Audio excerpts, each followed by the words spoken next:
In this question,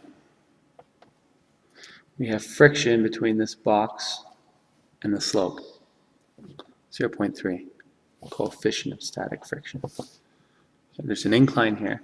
We want to know with what force, the minimum force, F, it must be applied to the crate, so push straight down, perpendicular to the incline.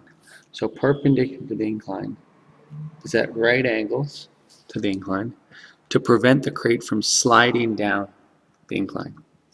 Okay, so the idea is you push down on this box, and if you didn't push down on the box would move in this direction. But if you push down hard enough on this box, it's not going to move. So how hard do you have to push? What's that minimum force that you need so that this box doesn't move? So let's start by drawing a free body diagram. We've got gravity straight down. Normal force is always perpendicular to the surface. So we've got a normal force up in this direction. Then we're pushing down, again, we're pushing down with our force perpendicular to the incline. So that's at right angles to the incline, straight down. Right here. This is our force. We can call it force applied. This was our normal force.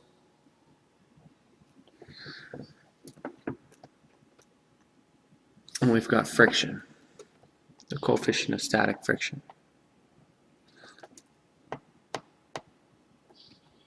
It's keeping this box from moving. Okay, so we've got 4 different forces here. Now, I'm looking and I see 1, 2, 3 forces that are in this direction.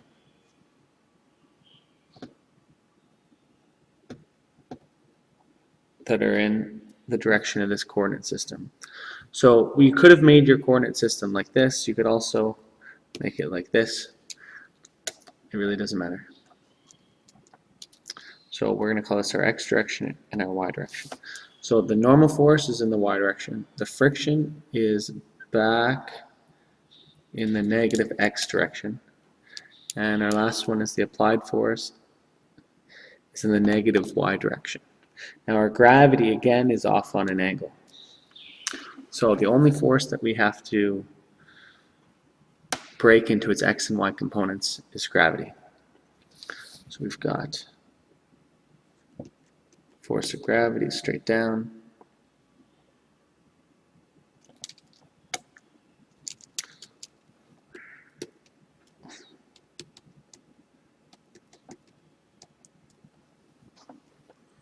We learned in class that this angle, 35 degrees, is the same as this one, 35 degrees.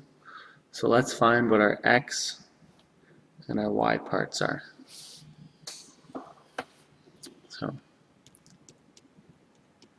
right angle triangle, I can use SOHCAHTOA.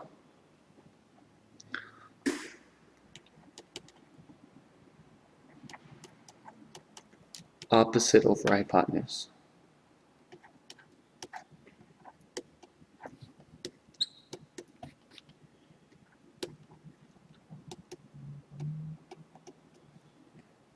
Now, there's 2 formulas that you might want to write on the side. The first one is force of gravity is mass times gravity. And the second one that we need is the force of friction. It's the coefficient of friction times the normal force.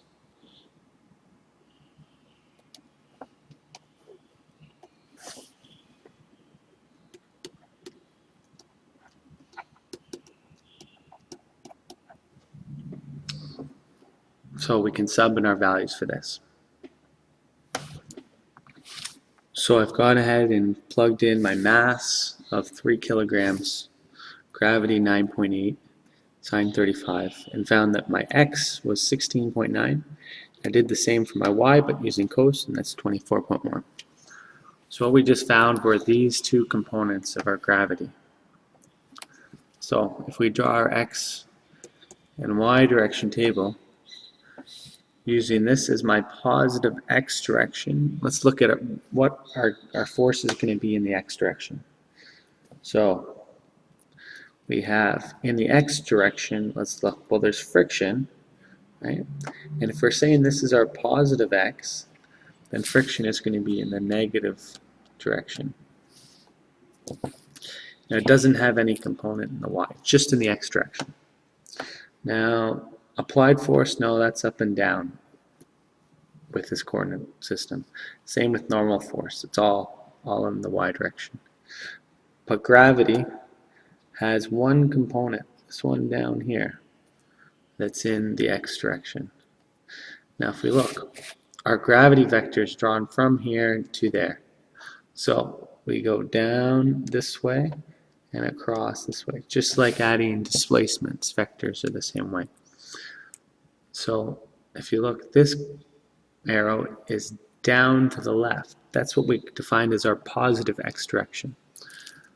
So we're going to have a positive number for our x component of the gravity. So this is going to be 16.9. Now, let's look in our y direction. Gravity has both an x and a y part to it.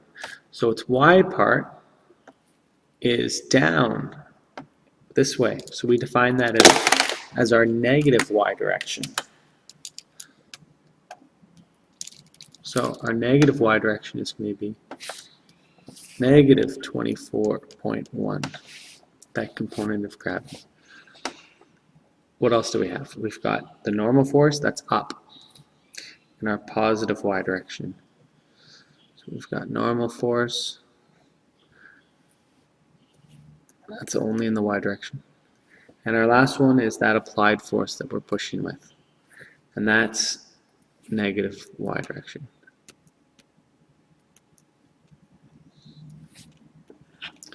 Okay, we got a lot of forces in this one. So for this box not to be moving in the x direction at all, we need to ensure that the acceleration in the x direction is 0. So when we write F net x is equal to max, we need to ensure that for this not to be moving, to prevent the crate from sliding down the incline, acceleration has got to be 0. So my net force in the x direction, negative force of friction plus 16.9 is equal to, we've got to make that 0 because my acceleration is 0. So force of friction is equal to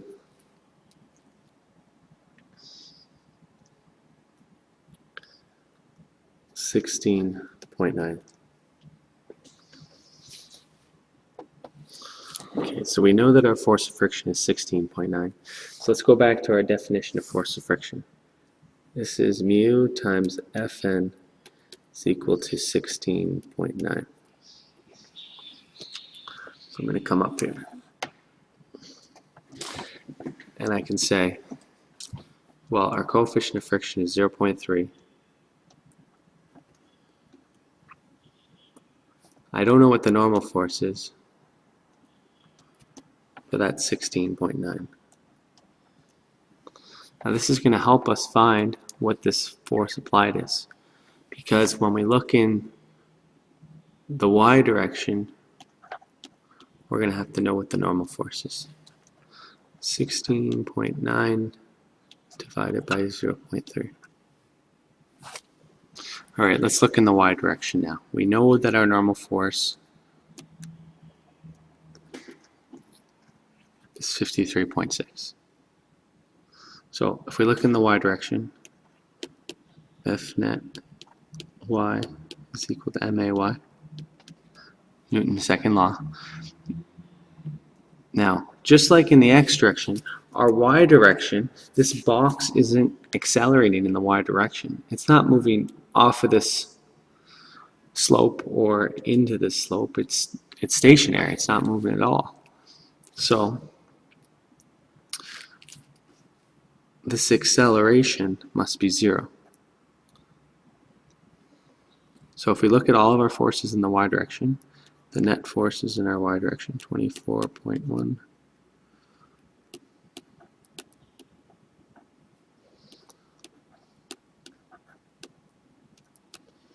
All of that has to be equal to 0 because my acceleration is 0. My net force has to be equal to 0. So we're going to see why this Fn is handy right now, because we just calculated what the normal force was. Plus 56.3 minus your force applied is equal to 0. So let's just isolate for our force applied. Force applied, you bring it on the other side, it becomes positive, and then you just have left negative 24.1 plus 56.3. Put that in our calculator.